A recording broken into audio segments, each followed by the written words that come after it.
Om Shanti. Good morning. साकार मुरली 6 जून 2025। बाबा का मीठा मीठा लेटर हम मीठे मीठे बच्चों के मीठे मंथन के लिए। मंथन शुरू करने से पहले प्यार के सागर शिव बाबा की प्रेम भरी किरणों के नीचे बैठ जाते हैं और अनुभव करते हैं कि मैं प्रेम स्वरूप आत्मा हूँ, प्रेम के सागर की संतान हूँ। आज की साकार मुरली में बाबा ने एक ऐसे बिलीफ सिस्टम को टच किया है जो बहुत मशहूर है, पूरे वर्ल्ड में मशहूर है, भारत में भी मशहूर है, और वो शब्द है गोल्डन स्पून इन माउथ। कहते हैं सोने का चम्मच लेकर के पैदा हुआ। हम छोटे थे तो ये भी कहते थे जिसने गंगा में जो बोया होगा ना, गंगा में जो बोना मतलब जो एक ये होता है हमारा, जैसे गेहूं होता है, धान होता है, वैसे जो होता है तो उसको बोते हैं। जई हम सब जानते हैं ना, जो आजकल बहुत फेमस है तो वो भी कहते थे। तो गोल्डन स्पून इन माउथ के बारे में हम देखेंगे कि ये है क्या, और ज्ञान के साथ इसका रिलेशन क्या है। आज दूसरी बात सॉरी, जो इम्पोर्टेंट बात आई है वो बात है पढ़ाई। देखो, इस दुनिया में लो या अगली दुनिया में जाने का ले लो, मदार तो सारा पढ़ाई पर ही होता है। तो बाबा कह रहा है भविष्य में ऊंच घराने पाना है ना, तो उसका आधार भी पढ़ाई है। तो पढ़ाई से हम बेगर टू प्रिंस बन सकते हैं, बाबा ने कहा है, तो उसके बारे में भी देखेंगे। दुनिया के मनुष्यों को नहीं पता है स्वर्ग क्या है, नर्क क्या है, नई दुनिया क्या है, पुरानी दुनिया क्या है, कुछ भी नहीं, बस बाहर का भवका करते रहते हैं। ये भी तो नहीं पता कि भगवान कैसे पढ़ा रहा है, और महात्मा से जास्ती बच्चे को मान दिया हुआ है, इसके बारे में भी बाबा ने आज कहा है, तो उसको भी हम देखेंगे। मुख्य बात है कि गृहस्थ व्यवहार में रह करके अपनी अवस्था को जमाना है। अब देखो, देखा जाए तो आज बाबा ने टच किया है, सबसे बड़ा गृहस्थी कौन हुआ? ब्रह्मा बाबा, सन्यासी तो है नहीं, है ना। तो उसको भी बाबा ने टच किया, उसको भी हम देखने वाले हैं। और एक बात और बहुत अच्छी बाबा ने कहा कि लास्ट में यहाँ हिंदू तो आते हैं, मुसलमान पारसी सब खुद आएंगे, खुद मुसलमान भी हिंदुओं को नॉलेज दे रहे हैं, ये वंडर है। और बाबा के घर में तो सब हैं ही। आज बाबा एक बात और कह रहा है कि एक भाषण तुम करेंगे, ढेर के ढेर तुम्हारे पास आएंगे। वो आज हम सब देख रहे हैं, यज्ञ की बहुत सारी आत्माएं हैं जिनकी अपॉइंटमेंट्स लेने के लिए लोग परेशान रहते हैं। अभी शिवानी बहन का कहीं भी लोग बोलते हैं अरे उनको बुलाओ, उनको बुलाओ। तो ये वो जो बाबा ने कहा था 1969 से पहले, वो आज साकार हो रहा है, तो उसको भी बाबा ने टच किया है। आज बाबा ने कहा है कि कई घोर अंधेरे में पड़े, बाकी कब्र की बात नहीं, उनको कैसे जगाना है वो बाबा को फिक्र रहता है। और हाहाकार के बाद जय जयकार तो होनी ही है।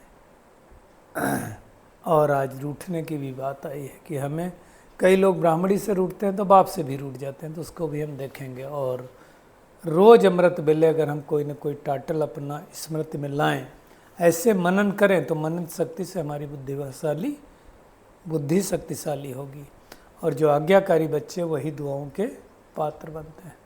हम शुरुआत करेंगे गोल्डन स्पून इन माउथ। बाबा ने तो आज कहा 2 प्रकार से प्राप्त हो सकता है। पहले ही जानते हैं गोल्डन स्पून इन माउथ है क्या, क्यों इसका गोल्डन स्पून कहा जाता है। तो ये एक्चुअली एक मुहावरा है, इडियम्स जिसको बोलते हैं। इसका मतलब है, इंग्लिश में अगर कहें, to be born into wealthy and privileged family. Wealthy भी हो मतलब धन हो, और प्रिविलेज फैमिली हो। प्रिविलेज फैमिली मतलब where the person has always had an abundance of resources and opportunity. इसका मतलब क्या है कि उस ऐसे एक परिवार में जन्म लेना जहाँ वेल्थ भी बहुत हो और प्रिविलेज भी बहुत हो। प्रिविलेज का मतलब होता है कि जिसको कोई चीज़ की कोई कमी ना हो, वो कहे और तुरंत मिल जाए, है ना, मतलब कंफर्ट की सारी चीज़ें हों। लेकिन ज़रूरी नहीं है कि उसके यहाँ सुख हो, शांति हो। आज की दुनिया में तो नहीं हो सकती। उसको बाबा टच कर रहा है। अब बाबा ने कहा, छोटे थे तो हम समझ में नहीं पाते थे, लोग बोलते थे कि I burn with golden spoon in mouth. एक पानी इसमें बड़ौदा में थे, वो मैनेजर थे, तो उनको पूछते थे, कभी कुछ बात होती थी, कहते थे वर्मा जी मैं I born with golden spoon in mouth, मेरे को सब कुछ मिल गया। मतलब एक ही चीज़ है कि बगैर मेहनत किए मिल जाए, यानी ऐसे परिवार में, ऐसी जगह पे, ऐसे घराने में जन्म हुआ जहाँ कुछ मेहनत ना करनी पड़े, तो उसको कहते हैं गोल्डन स्पून इन माउथ। अब ये स्पून इन माउथ मिलने के दो तरीके बाबा ने बताए। एक है भक्ति मार्ग में दान पुण्य करने से। देखो कई बार बाबा ने कहा अगर ज्ञान का दान करेंगे तो अगले जन्म में विद्या अच्छी मिलेगी, है ना। अगर हॉस्पिटल बनवाएंगे तो हेल्थ अच्छा होगा, धर्मशाला बनवाएंगे तो घर अच्छा होगा, है ना। तो एक तो ये भक्ति मार्ग में हो गया, जो दान देते हैं तो क्या होता है, राजा के पास, साहूकार के पास जन्म लेते हैं तो उसके हिसाब से उनको मिलता है। एक तो तरीका ये हो गया कि उस हिसाब से जो है उनको जन्म मिलेगा। दूसरा है कि अगर हम इस ज्ञान के आधार से, बाबा की याद के आधार से अगर हम पुरुषार्थ करें, तो दूसरा अगर गोल्डन स्पून इन माउथ मिल सकता है तो ज्ञान की पढ़ाई से। अब ये बहुत इम्पॉर्टेंट बात है। पढ़ाई कोई इतनी टफ भी नहीं, सब्जेक्ट भी बहुत ज़्यादा नहीं, हम सबको पता 4 ही सब्जेक्ट हैं, ज्ञान, योग, धारणा और सेवा। हमको लास्ट वाला एग्ज़ाम क्या आने वाला है इस पढ़ाई में वो भी पता है, फिर भी इतनी मेहनत क्यों होती है? सोचो, क्यों हम नहीं पढ़ पा रहे हैं? क्योंकि जो पढ़ाई है वो कॉमन पढ़ाई नहीं है, अनकॉमन पढ़ाई है। दैवी गुण धारण करने की पढ़ाई है, अपने आप को सुधारने की पढ़ाई है, आत्माभिमानी बनने की पढ़ाई है, अपने आप को सुधारने की पढ़ाई है। और सुधारना तो कोई चाहता नहीं। भाषण देने वाले तो 365 मिल जाएंगे, भाषण देने वाले नहीं मिलेंगे। अपने पे काम करके बोला हो ऐसे लोग नहीं मिलेंगे। मैंने बीच में कहा था ना कि मैंने एक बार ग्रुप में बोला था, कई साल पहले, 7-8 साल पहले की बात है, कि ग्रुप में आया वही मैसेज डालेगा जिसने उस मैसेज को पढ़ा होगा और धारण किया होगा, नहीं बोला, पढ़ा होगा। अगले दिन मैसेज नहीं आए थे। अब सोचो, इसका मतलब क्या, लोग ऐसे फॉरवर्ड करते हैं। तो जब तक आचरण में नहीं आए, कल का जो स्लोगन था ना, है ना, ब्रह्मा बाप के आचरण और उच्चारण पे चलना, तो जब तक हमारे अंदर वो आचरण नहीं आएगा तब तक हम कर नहीं सकते। और वही भगवान आज कह रहा है कि भक्ति मार्ग में जन्म करते हैं तो साहूकार के पास जन्म मिलता है, बुरा कर्म करते हैं तो बुरे के पास जन्म मिलता है। अब देखो, पहले मैं बहुत दुखी हुआ करता था किसी को देख करके, कोई अगर विकलांग है, दिव्यांग जिसको आजकल बोलते हैं, या किसी को कोई दिक्कत है, बहुत गरीब है, किसी को, मतलब ये तो सब होता ही है, उनको देख करके मुझे दुख होता था और मैं सोचता था कि भगवान इनको इतना क्यों ऐसा बनाया। खास करके मुझे याद है, मैं जब जाता था, एक उत्तर प्रदेश के अंदर एक डिस्ट्रिक्ट है बाराबंकी, वहाँ एक देवा शरीफ जगह है, और जिसको बोलते हैं, वहाँ पे एक है हाजी वरीस अली की दरगाह। वहाँ नौचंदी भी होती है और साल में एक बार मेला भी लगता है। तो वहाँ जब खास करके जाता था तो हम देखता था बहुत भाई बहनें, वो जो क्या बोलते हैं, वो पहिया वाली वो ट्रॉली होती ना, जिस पे लोग पेशेंट को लेकर के जाते, तो वैसा कुछ लेकर के उस पर लेके जाते थे और लोग बोलते रहते थे, अल्लाह के नाम पे दे दे, अल्लाह के नाम पर दे दे। मैं सोचता था, उसको देख करके, उस सीन को, क्योंकि अक्सर करके उसमें हमने बहुत सारे कुष्ठ रोगी भी देखे थे, मतलब हाथ बंधे हुए हैं, पैर बंधे हुए हैं, किसी का हाथ नहीं, किसी का पैर नहीं, वो चल नहीं सकते हैं। तो मेरे मन में ये संकल्प चलता था कि भगवान, तब तो ज्ञान तो था नहीं, छोटे थे, मतलब आई थिंक 7th 9th में पढ़ते होंगे, तो क्या मालूम, तो यही सोचते थे कि इनको ऐसा भगवान ने क्यों कष्ट दिया है। तब उस टाइम में एक कर्म की बात हमें नहीं इतना पता थी, ये तो कर्म की बात पता थी, ये मालूम था कि अच्छे कर्म करने चाहिए, अच्छे कर्म करने से ही भाग्य बनता है। लेकिन बाबा जिस तरह से समझा रहा है ना, आज जो बाबा ने कहा ना कि ये है सब पास्ट का कर्म बंधन, जो बुरा कर्म करते हैं तो फिर ऐसा जन्म मिलता है।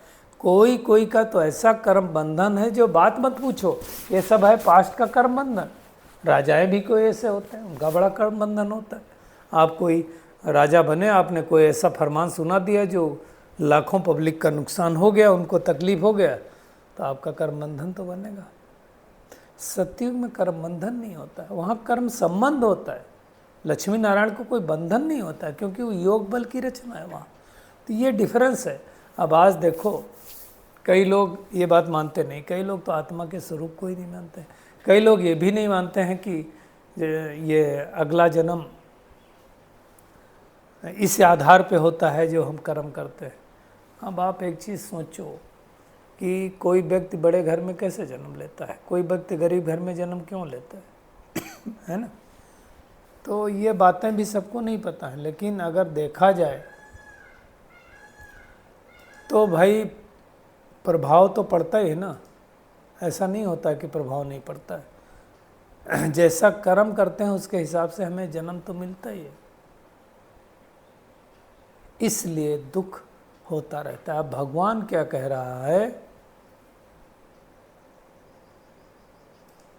भगवान एक ही बात कह रहा है कि अब तुम क्या करो, गोल्डन स्पून इन माउथ चाहिए तो पढ़ाई पढ़ो।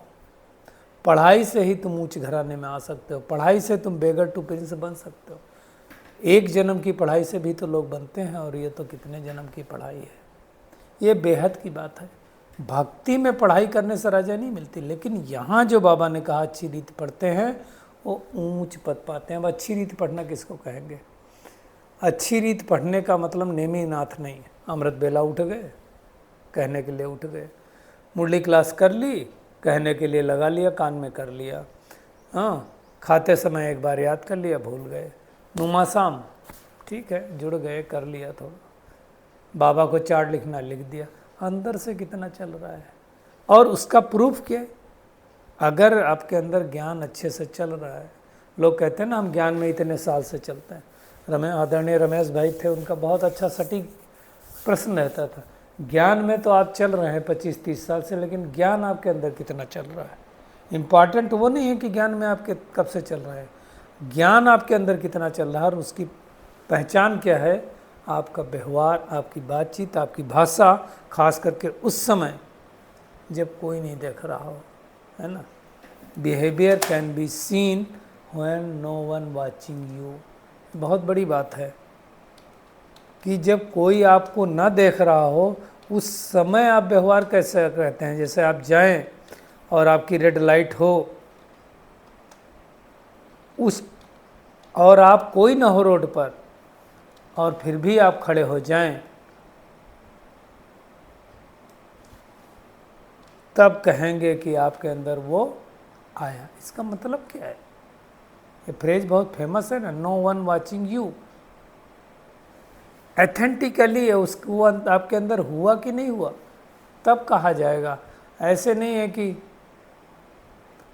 स्टेज पर बैठे तो हम बड़ी बड़ी बातें कर रहे हैं, स्टेज के बाहर आ गए तो हमारा वही व्यवहार, क्या बोलेंगे? तो ऐसा नहीं करना है। गोल्डन स्पून इन माउथ तभी मिल सकता है, वो भी 21 जन्मों के लिए, जब हमारा ये व्यवहार बहुत अच्छा होगा। और उसके लिए पढ़ाई अच्छे से पढ़नी है। पढ़ाई अच्छे से पढ़नी मतलब आचरण में ले करके आना। जो बाबा ने कहा, अभी थोड़े दिन पहले कहा था, क्रोध से भी सत्यानाश कर लेते हैं, है ना। की कमाई चट हो जाती क्रोध से, भी बाबा कह रहा है। चेक करें आता है मुझे कि नहीं आता है। बोलने से नहीं होगा, वो आपका सर्टिफिकेट आप नहीं देंगे, आपका सर्टिफिकेट तो दूसरे देंगे। 4 सर्टिफिकेट लेने ना हमें। खुद से संतुष्ट, खुदा से संतुष्ट, परिवार से संतुष्ट जिसमें लौकिक अलौकिक आ गया, और चौथा ड्रामा से संतुष्ट। 4 सर्टिफिकेट तो लेने पड़ेंगे ना। तो कितने मिले सर्टिफिकेट, अपनी चेकिंग खुद ही करना है।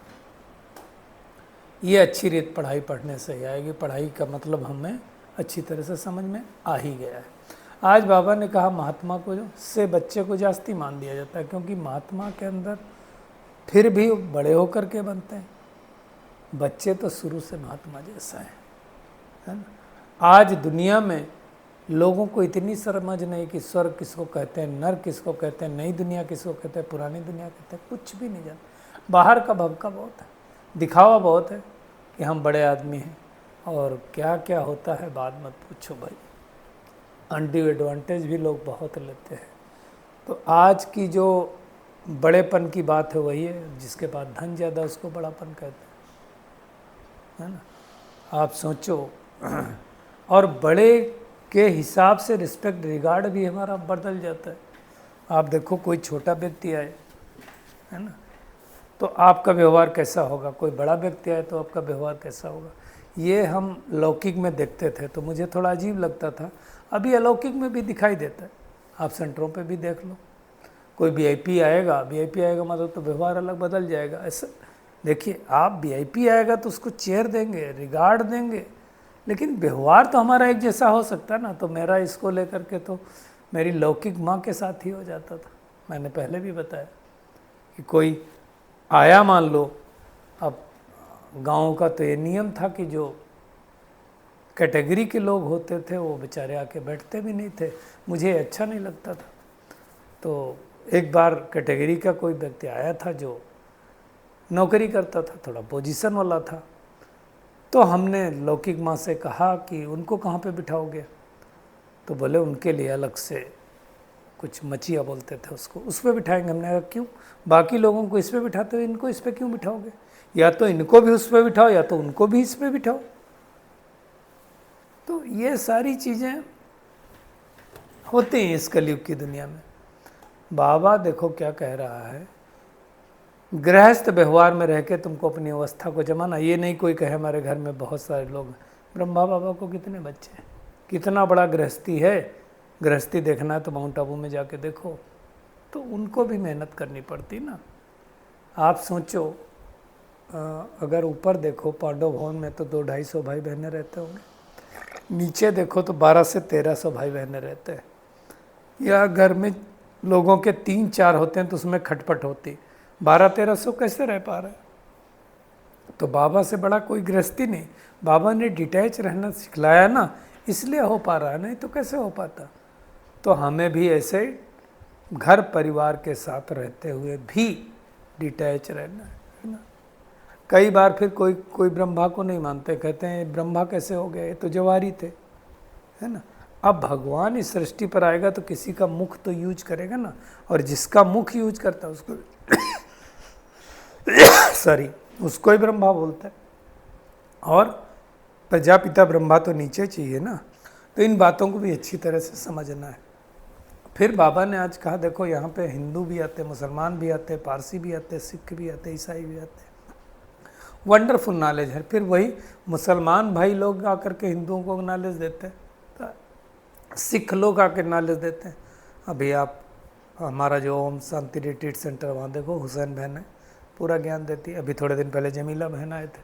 तो ये सब कन्वर्ट हुए लोग हैं जो देवता कुल में वापस फिर से आ जाएंगे। सैपलिंग लग रहा है तो ये समझना है।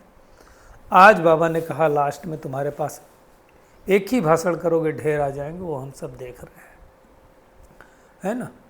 और बाबा कहता है कि मैं तुमको राजाओं का राजा बनाता हूँ, है ना। तुमने बहुत पुकारा है, अब मैं आया हूँ, लेकिन घोर निंद्रा से जागो। और जो जग जाते हैं उनको खुशी भी होती है और वो ऊंच पद भी पा लेते हैं। बाबा आज रोने के ऊपर भी कह रहा है ना, कि विश्व का मालिक बना रहे हो तो रोना ही नहीं चाहिए। ये तो रोने की दुनिया है, वो है हर्षित रहने की दुनिया। आप लक्ष्मी नारायण श्री कृष्ण को देखो ना, कितना हर्षित रहते। तो हमें वैसी दुनिया में जाना है, तो उस तरह का पुरुषार्थ करना है। बाबा ने कहा हाहाकार के बाद जय जयकार तो होनी है। हमारी विजय होगी, बाकी विनाश हो जाएगा सारी सृष्टि का। ये बातें बाबा के अलावा कोई बता नहीं सकता है। तो 1000 बार बाबा कहते तुम्हें तो इंद्रिय सुख होना चाहिए कि हम पूरे विश्व के मालिक बनते हैं, और कभी भी रूठना नहीं है, ब्राह्मणी से भी नहीं रूठना है, और नहीं भी बनती भाई दबे, कोई बात नहीं, भगवान से नहीं रूठना है। हो सकता किसी किसी के संस्कार हो, हिसाब किताब हो तो ना बने। आज के वरदान पे आते हैं। मनन शक्ति द्वारा बुद्धि को शक्तिशाली बनाने वाले मास्टर सर्वशक्तिमान भो। बाबा देखो क्या कह रहा है, मनन शक्ति ही दिव्य बुद्धि की खुराक है। तो कई लोगों का मनन चलता ही नहीं है, चिंतन चलता ही नहीं है। बाबा कहता है भक्ति में लोग क्या करते हैं, सिमरण करते हैं। ज्ञान में सिमरण नहीं शब्द आता है, स्मृति आती है। तो उससे बाबा कहता है मास्टर सर्वशक्तिमान बनो, और उसके लिए क्या करो, अमृत बेले अपना एक टाइटल स्मृति में लाओ और मनन करते रहो। तो मनन शक्ति से बुद्धि शक्तिशाली होगी, लेकिन अमृत बेला तो उठना पड़ेगा ना। कई लोग मैं देखता हूँ आज करते हैं अमृत बेला, कल नहीं करते हैं, 1 हफ्ता करेंगे फिर मस्त हो जाएंगे। ऐसा नहीं करना। अमृत बेला करना है तो ढंग से करना है ना। नियम बना लिया तो उस नियम में बंद करके रखना है। बाबा ने कहा शक्तिशाली बुद्धि के ऊपर माया की वार नहीं होती, वो आत्मा परबस नहीं हो सकती। माया सबसे पहले मालूम क्या करती है, व्यर्थ संकल्प रूपी बाण चलाती है, और क्या करती है, दिव्य बुद्धि को कमज़ोर बना देती है। और इस कमजोरी से अगर बचना है ना तो मनन करना पड़ेगा। मैं कौन सी आत्मा हूँ, किस तरह की आत्मा हूँ, किसने मुझे चुना है। और जो आज्ञाकारी बच्चे ना, वो उनको ही दुआएं मिलती है। तो दुआओं का प्रभाव दिल को सदा संतुष्ट रखता है। तो बाबा ने जो कहा उसका आज्ञाकारी बनना है। हमें अपनी बेहद की आत्मिक दृष्टि रखनी है, भाई भाई के संबंध की वृत्ति रखनी है, और किसी भी आत्मा के प्रति, हर एक आत्मा के प्रति शुभ भावना, शुभकामना रखनी है। कल का वरदान याद है ना, तो वो ध्यान रखना है हमको। तो ये बातें जब ध्यान में होंगी तो हम दिल शिकस्त नहीं होंगे। बाबा कहता है पुरुषार्थ से थको नहीं, है ना, दिल शिकस्त नहीं बनो, निश्चय बुद्धि बनो, और हर एक आत्मा को शांति शक्ति का सहयोग देते रहो। तो आज की पूरी मुरली में टेक होम यही है कि golden in spoon in mouth चाहिए। मतलब सतयुग में सच में गोल्डन स्पून ही होगा, सतयुग में तो सोने की दुनिया ही होगी, बर्तन तो सोने के ही होंगे। हालांकि गोल्डन स्पून इन लोग सिल्वर भी बोलते हैं पर सोने की बात तो अलग है। तो हमें क्या करना पड़ेगा, अच्छे से पढ़ाई पढ़ना पड़ेगा, पास विधान होने के लिए मेहनत करना पड़ेगा, बेफिक्र बादशाह बनना पड़ेगा, सदा हर्षित रहना होगा। निश्चय रहे कि भगवान हमें आकर के विश्व का मालिक बना रहा है, तो अच्छी तरह से पढ़ना है। और अपनी अवस्था को एकरस बनाने के लिए पहला अभ्यास देही अभिमानी बनने का हमें बार बार अभ्यास करना है। इससे पुराने घर से मोह मिट जाएगा। और मनन शक्ति के द्वारा अमृत बेले क्या करना है, अपना कोई एक रोज टाइटल स्मृति में लाना है, तो बुद्धि हमारी शक्तिशाली बन जाएगी। हमें परवश नहीं बनना है। और आज्ञाकारी बच्चे ही दुआएं प्राप्त करते हैं, तो हमें आज्ञाकारी बनना है। और बेहद की दृष्टि, वृत्ति, कृति जो भी बोलो वो आत्मिक रखना है। हर एक आत्मा को सुख का, शांति का, शक्ति का सहयोग देते जाना है। जितना जितना हम सहयोग देंगे उतना सहयोगी आत्मा बन जाएंगे। अच्छा, शुक्रिया मीठे प्यारे बाप दादा, शुक्रिया आप सभी का इस मीठे मंथन के लिए। अच्छा, ओम शांति।